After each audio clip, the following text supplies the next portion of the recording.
because it wasn't switched on.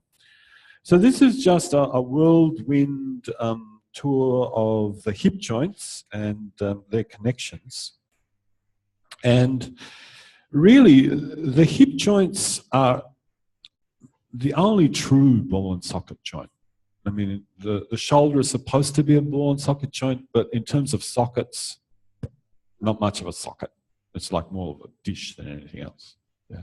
Whereas here, when you look at the hip joints, you can see that this is really a socket. Yeah. This is really like something that you could make a fist and go, yeah, that can move in there. I can circle in there. In Latin, this is called the acetabulum, and acetabulum in Latin means little cup, and it was the little cup that they used to have on the table with vinegar to dip bread in. That's why acet, it's because it had vinegar. So that little aside. A hip joint means that there's two bones involved. Most joints involve at least two bones, sometimes three or more.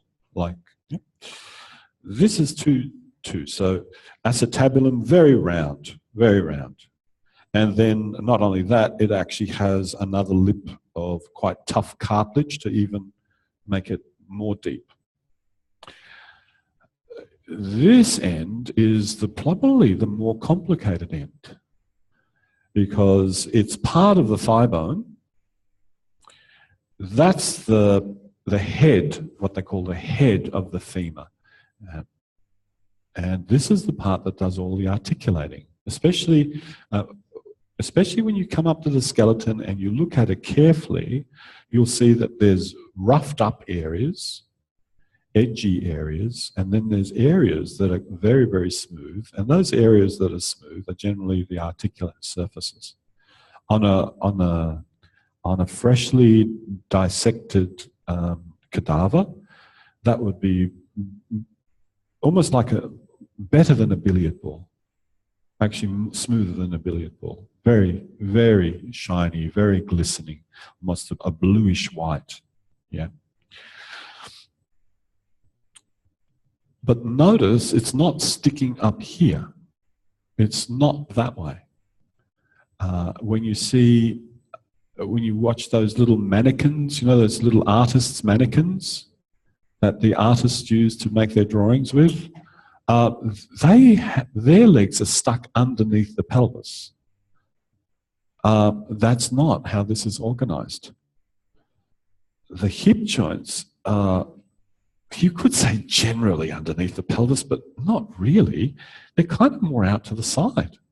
Can you see that? They're kind of not underneath. So this notion that your legs are underneath you, well, yeah, feet are, but the rest of the leg kind of slants inwards. And for females, some females with very broad pelvises, the slant is quite big. Yeah, the slant can be quite big. For some guys, the pelvises are so narrow, there's hardly any slant.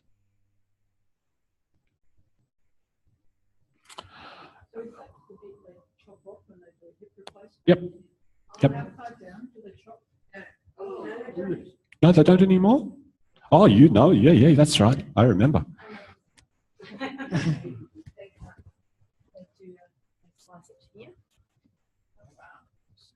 Yeah. Okay, so they just take the head off. So they do a straight cut down here, and then like this, and then they get a gouger, you know, a rasper, and they take out the bone marrow. Yeah, and they also get another router, and they route out the acetabulum, and then they put the false. They get a whacker, a mallet, and they whack in the cup into the acetabulum, and then they get a titanium that is the ball. It's like a work of art, Yeah. and it comes down to about here, inside the bone. Like a dagger in a sheath, same sort of thing. Yes, but it's what is important is that they have the neck of the femur, and then this tapered shaft, so it's triangulated. Yeah. Okay. Yep. So, you know, those surgeons are very brilliant people. But they also do two other things. Yeah, go ahead. You want to continue? Yeah. So what they do is they also remove, hang on, they remove they cut the piriformis, which is coming from the inside of the sacrum. Well, my surgeon did that, because otherwise they kind of write out the muscles. And they also do the external obturator, which comes from inside, threads through, and then comes to the same attachment point. And yeah, they cut them off, and then they reattach them. So they cut those ligaments, muscles, what are those? The tendon. So they cut them at the tendon, because when they route out, they create less damage. A year. And are you able to do the range of motion that they're doing here? Yeah, but the surgeon says don't do this. So you Don't do that. Don't do that, because it's most likely to go like that. At that point, but if you do it at force, but don't do anything at force. No. And, you know, if you take it easy and the musculature then becomes a major stabilizer. Yes, but you need to spend a lot of time re-educating all the muscle. Absolutely. Because you've got a hole in your brain. There's a sensation hole in your body map. Yeah. It's the same with anybody who's removed something, I think. Yeah. Yeah. Who's had one? His son was telling me about the metal they use is perforated so the bone can grow into it as well. That's right. Is that right?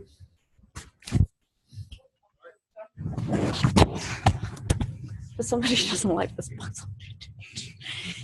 But what's really interesting, those of you who are medical people know this, but in order to regrow the bone quickly, as soon as you can feel your feet, they stand you up and they get you marching so that you can regenerate bone really, really quickly. And so you're walking, well, not fast, but you have to re-educate yourself to walk and do all of those. But the medical practitioners have you walking immediately. I'm not with a Zimmer frame. It's no leg swinging and a few painkillers. But some people don't do that. Some people are really tough. I'm not. Yeah.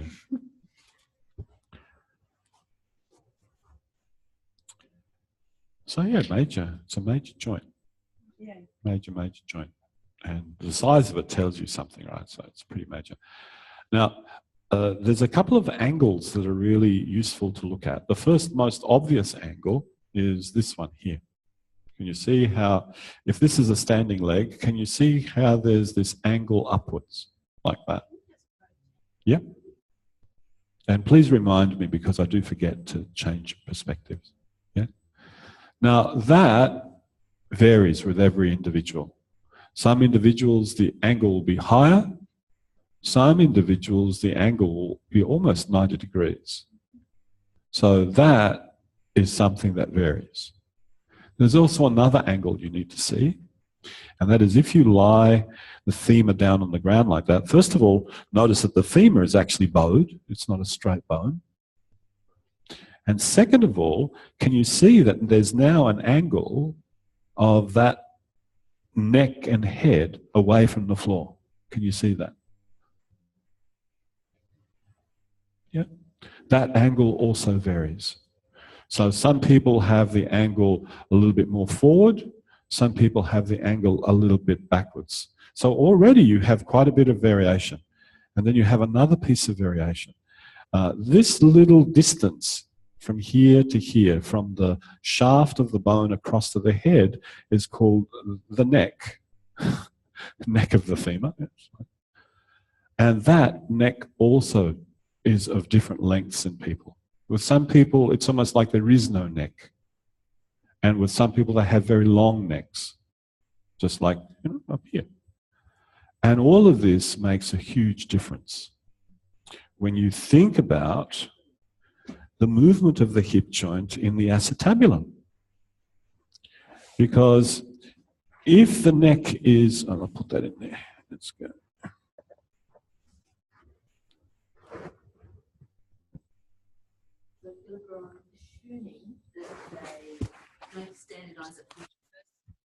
Don't make a hip joint especially for you, do they? Or do they have standard ones that they get off the rack? Like with the length? Yes, did they sculpt it for you?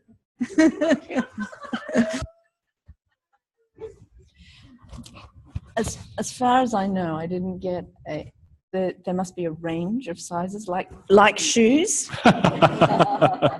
but they go to great lengths to measure you up, to make sure that you're thank you, Kevin, to make sure that your legs are the same length.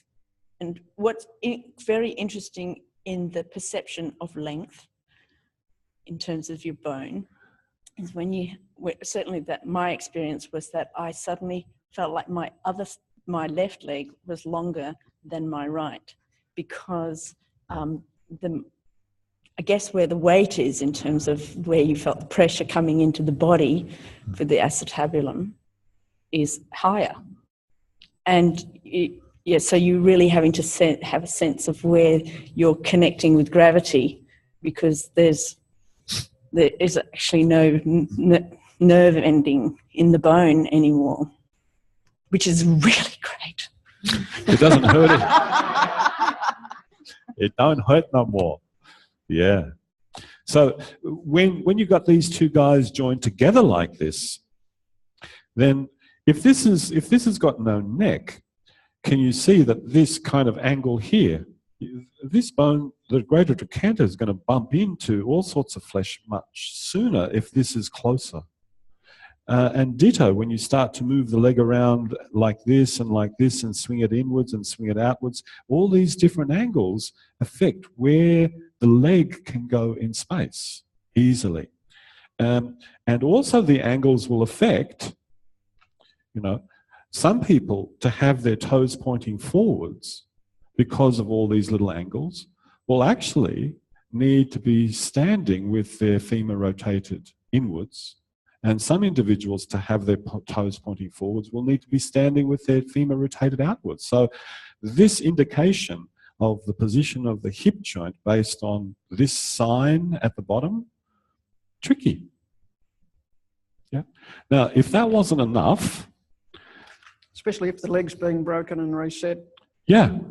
Slightly off. So then you have to reset everything. Yeah. If it wasn't enough for all that variation, then you've got variation here.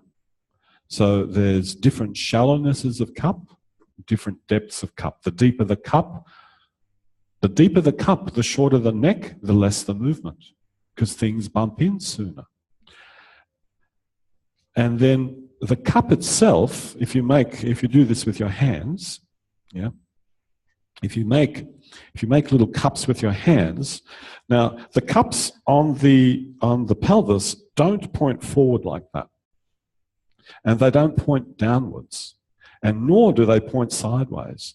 It's this really interesting 3 different plane pointing.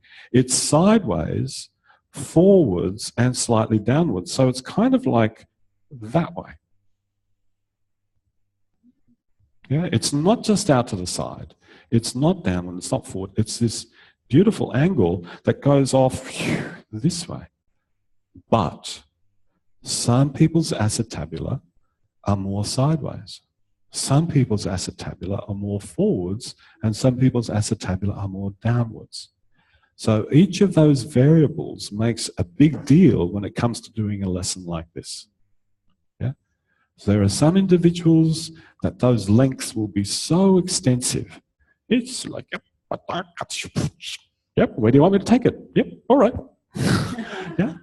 But others, the positions will be such that if you try to even sit with the legs on the floor like that, they can't.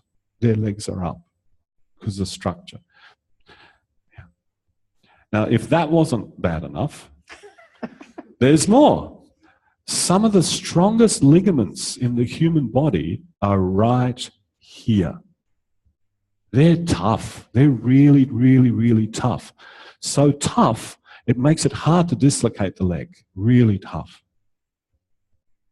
Why? Think.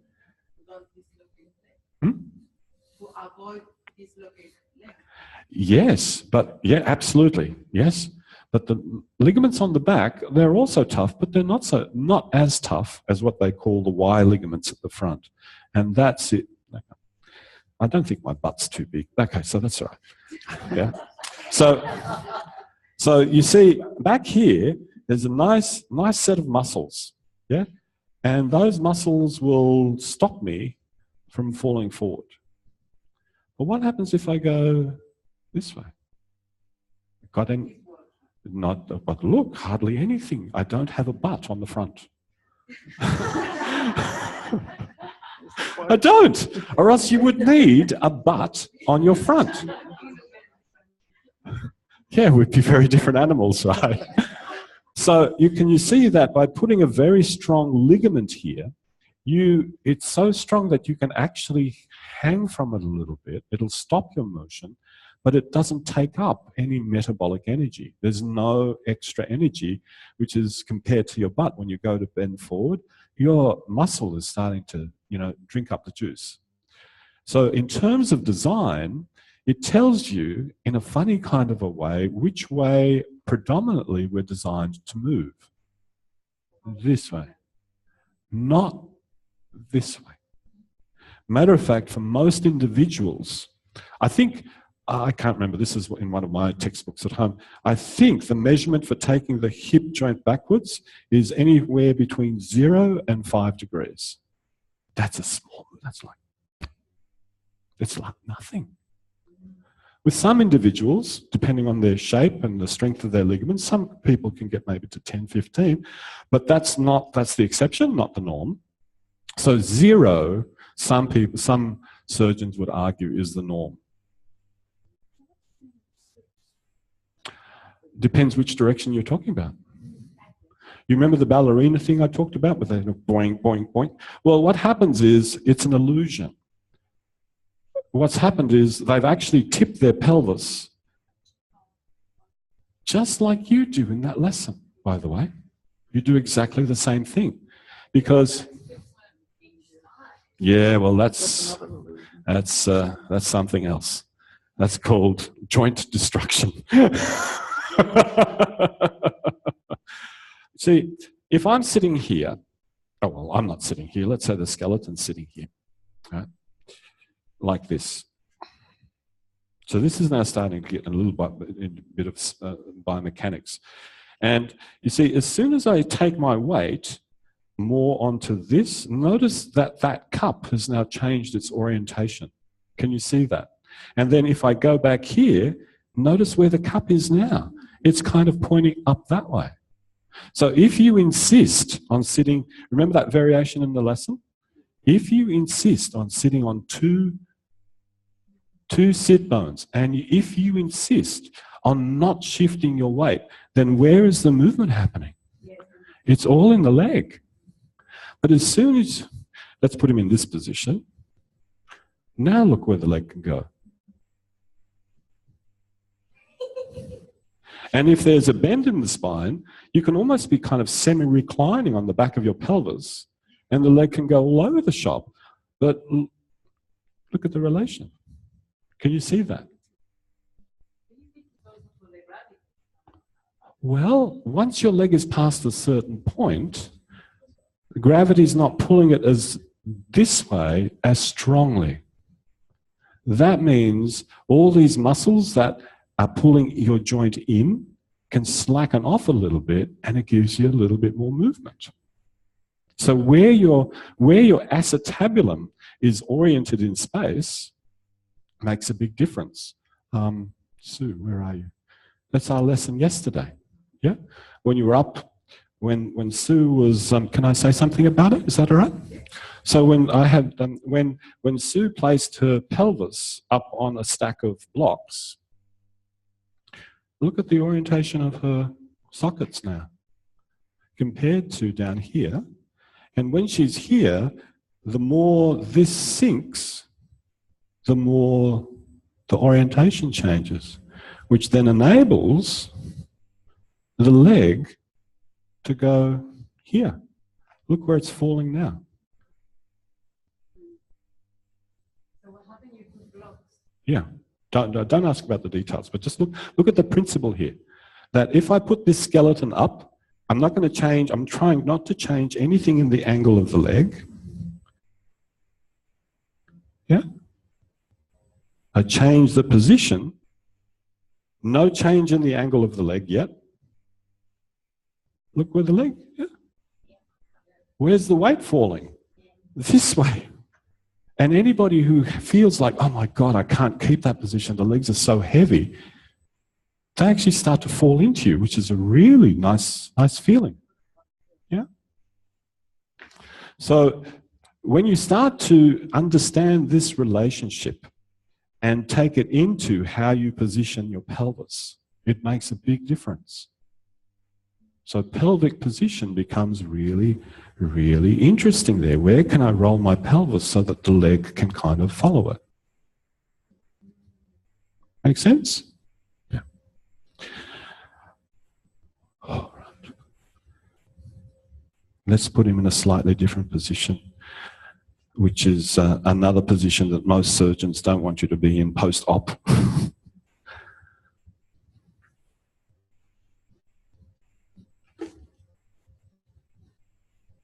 So there you are sitting here, and then you shift your weight onto this buttock. Notice how that creates space. And then you go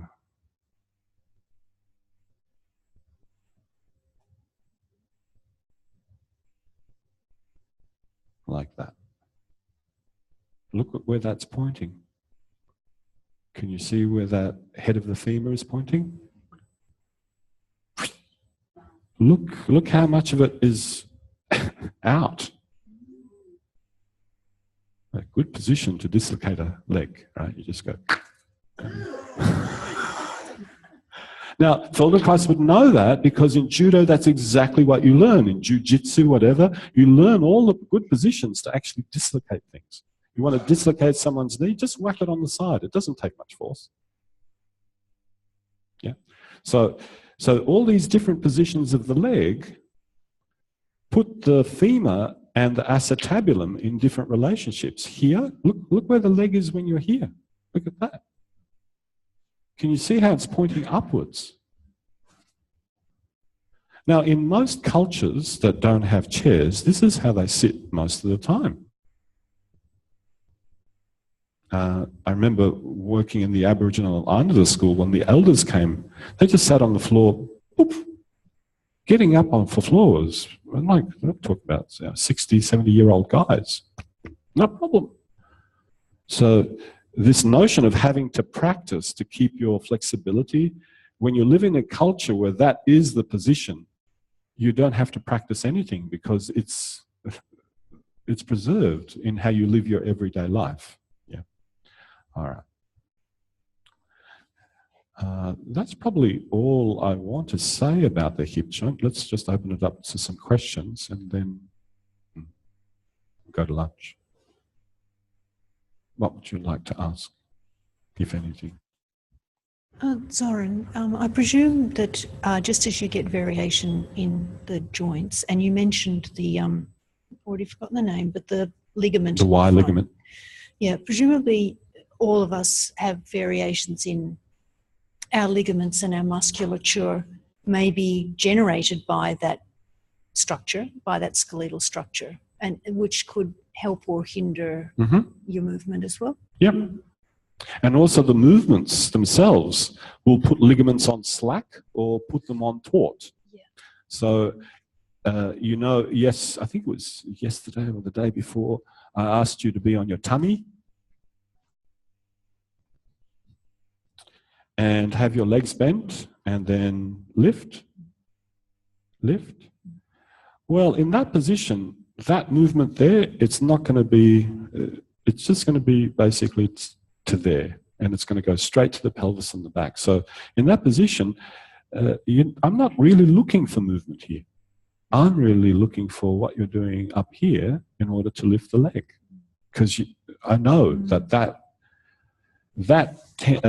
ligament at front is going to go taut really quick, and it will, as a biomechanical linkage, then necessitate you moving your pelvis, which means your extensor muscles in the back must work.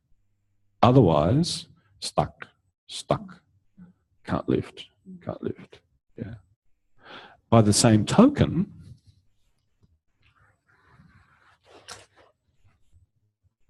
when you're lying on your back like this, actually most people kind of lie like that. Yeah. The knees are off the ground. Notice the distance here. This leg, the weight of the leg is pulling your pelvis that way. Most people are like that. Yeah? The weight of the leg pulls, the whole weight just pushes on that acetabulum and pulls the pelvis this way. So you can't expect to have your lower back on the ground. You can't expect it. Matter of fact, you shouldn't expect it, because that's not really the structure of the back. But this is an extra pull. So how many lessons do we do, Jenny, where you ask the people, could you please bend up your legs?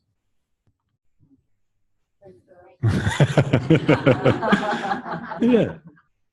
And that stops the pelvis from being pulled. And once the pelvis stops being pulled, because of its strong connection with the spine, then the spine is more available for motion because it's not under tension. It's not being pulled anymore. Yeah. Zoran, yeah. Where's the ligament there? Where's it attached? Well, actually, all around here is ligaments, and they're kind of wrapped around in a spiral, and they have different names, which I can't remember. There's the pubofemoral ligament, there's the ischiofemoral ligament, and there's one more. I can't remember what it is, but anyway. But they're wrapped around, and so this next, they're wrapped around in a spiral, and the spiral becomes important because if you unravel the spiral a little bit, and this is how you unravel the spiral in those they're called Y ligaments because they're kind of crisscrossed like a Y shape. Yeah. When you bend the leg a little bit, all these ligaments on the front go on slack. They go slack. And as soon as they go slack, guess what you get? A little bit more motion. Here, they're not on slack. Yeah, they'd be pulled tight, but you can get motion. Yeah. So knowing these things is important. Yeah. So if you want to bring the leg up, you know that Ruthie, I don't know if it's a Ruthie Long lesson, but I always associate with Ruthie Long. You know, where you roll the leg outwards, you draw, you bend the knee, everything comes nice and slack. The slacker it gets, the more the leg drops to the ground.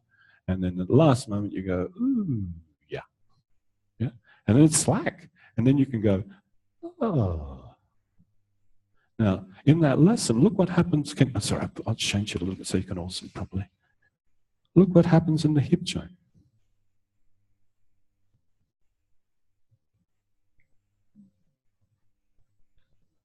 Yeah, can you see that?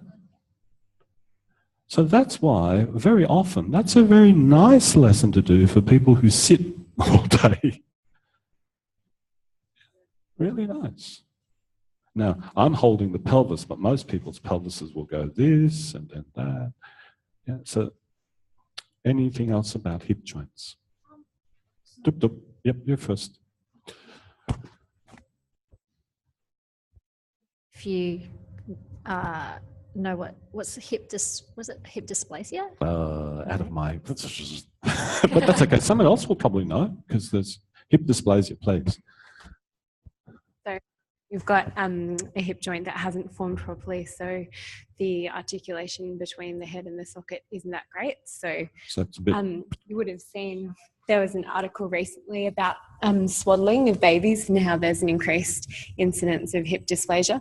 So when you swaddle a baby, if you wrap its legs really tight, it's coming into that, so there's less articulation between the head and the socket. So then as the baby is growing, the bone isn't forming in a good position. So, you know, whereas in cultures where babies are like, I don't know what the word is, like strapped to their mum with their legs wrapped around, then there's a much better articulation, and so you get a better congruence.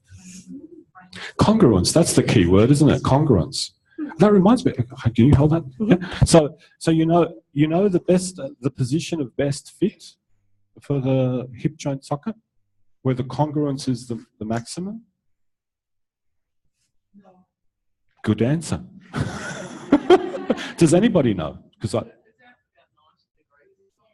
yeah. It's kind of like there.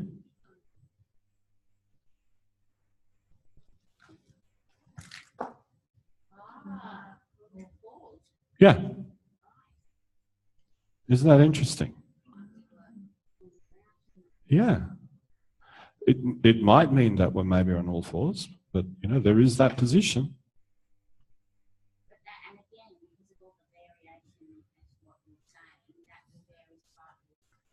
Yeah, absolutely. So then the advantage of an all fours position, you see, is let's say a person is scared of moving their leg because they've hurt their leg. In an all fours position, they don't have to move their leg because they just have to move their pelvis around their leg. So we're back to proximal distal. The larger part moves around the smaller part. And for very, very often, I won't say all the time, the representation, the firing pattern for pain doesn't get fired when the movement is occurring in a context that is outside the usual way of thinking about moving the leg. And I find that really curious, and I still find it curious. Yeah. So, you know, you could lift the arm towards the ceiling. You can lean on the elbows. Yeah. You can actually try to bring that arm underneath yourself. Yeah. And all of that movement could be happening, and the person goes, no, it doesn't hurt, doesn't hurt, doesn't hurt. But if you put them on their back and you try to pick up their leg and do a little bit of this, oh, stop, that hurts. So Feldenkrais wasn't the only one that discovered that. Please don't think that. A lot of different areas discovered the same thing.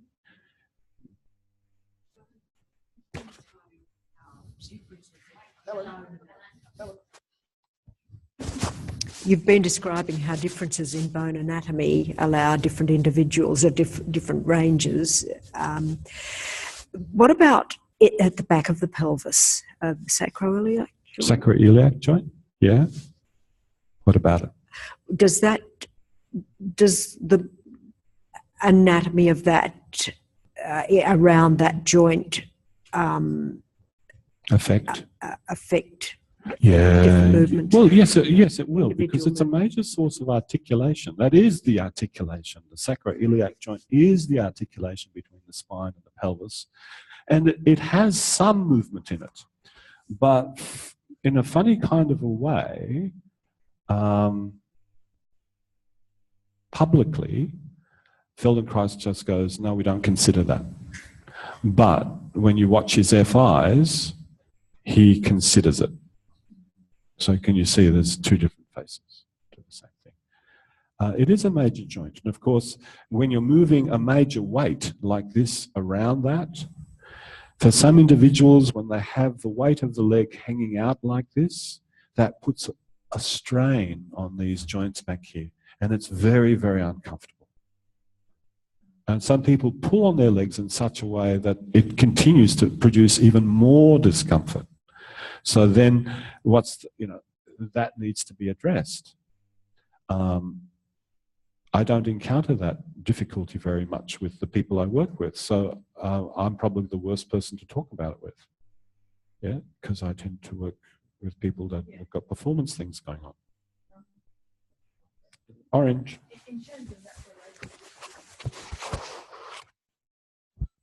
Okay. A direct connection between the sacrum and the hip, movement of the hip, is if you've had those, the piriformis and the external obturator removed. I mean, this is just my experience. No, talk from your experience. When you are like this, and you have that because they, well, especially the piriformis connects to the inside of the piriformis. It's a citrus tree. Anyway, you can't do this. You can't do this. Okay. When you can? When initially, we just take this movement, what are they called? Clams or something. You can't do that because you really can't. Yeah, there's nothing to lift. Well, it's also because you just can't. There's no, because it relies on that connection to the sacrum. And it's also when you're like this. Yeah. In this position, when you're doing the pelvic clock, you actually, this moment here, if you can't, it's like there's something about the relationship between the sacrum and the yeah. So the thing to remember here is the actual bone itself does not have any innervation. There are no sensory receptors in the bone. There are heaps of sensory receptors in the skin of the bone, what they call the periosteum. Yeah? And that skin of the bone is like just one continuous wetsuit. There's no discontinuity in it. It's just this continuous sheath that connects bone to bone, bone to bone, bone to bone, all the way through it. But believe me, that periosteum is richly innervated with pain receptors, nociceptors. You just have to bump the shin a little bit. You'll know all about it. Yeah? That's... Is it really? Torture? Yeah. Oh, we're training you in torture methods. Close your ears. Yeah. One of the old tortured ways was just literally getting a pin and just scraping people's bones. It's really nasty. Because it's all nerves. Yeah. So, in a funny kind of a way, Feldenkrais's notion of skeletal consciousness, there is none.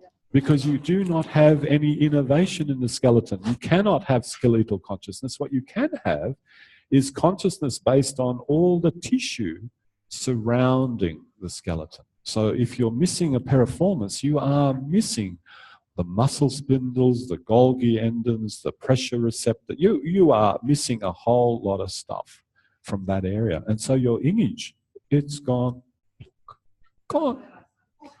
Tabula rasa. Do they reattach it? Huh? The piriforms? Do they reattach the piriforms?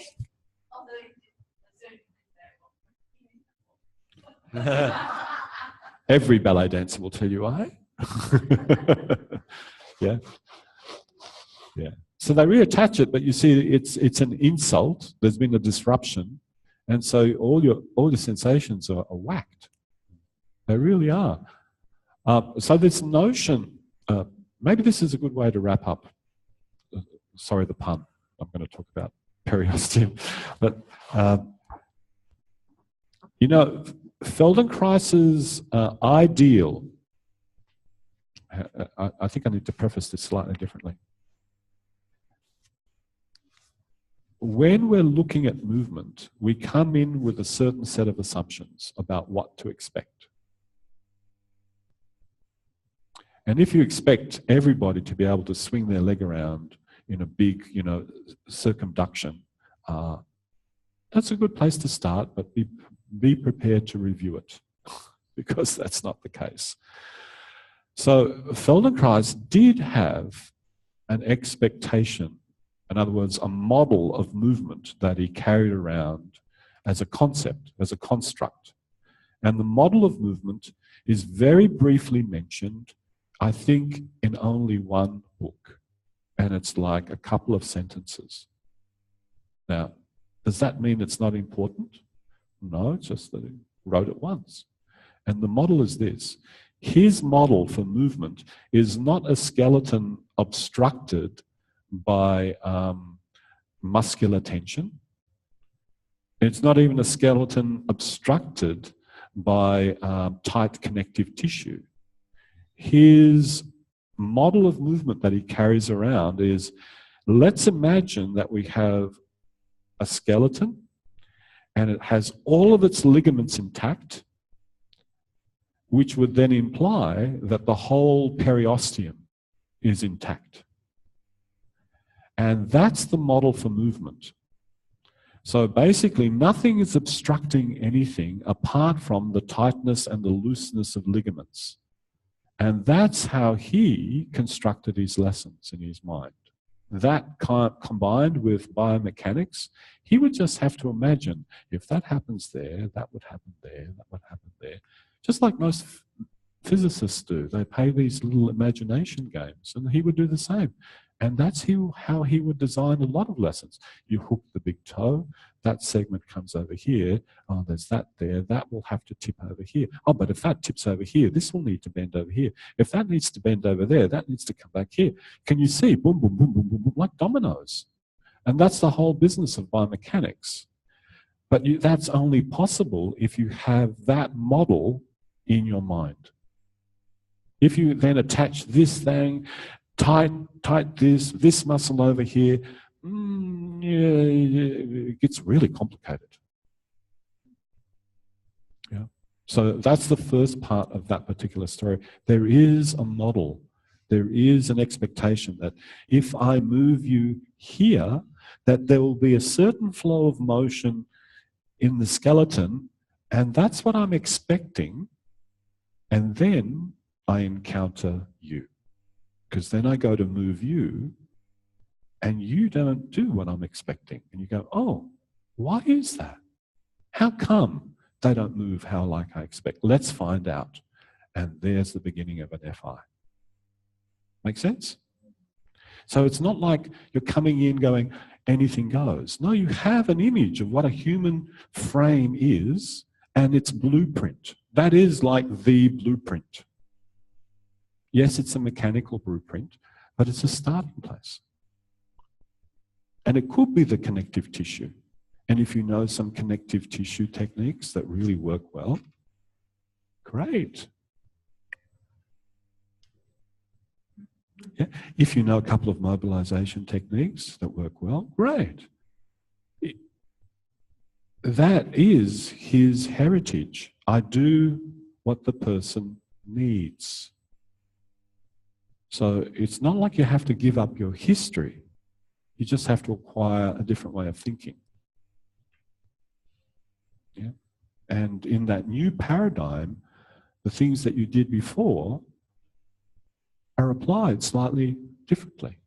Still the same technique, but they're couched in a different framework. That's all. So there we go. Alrighty, please go have a 1 1/4 hour lunch break. I'll see you back at 2:20.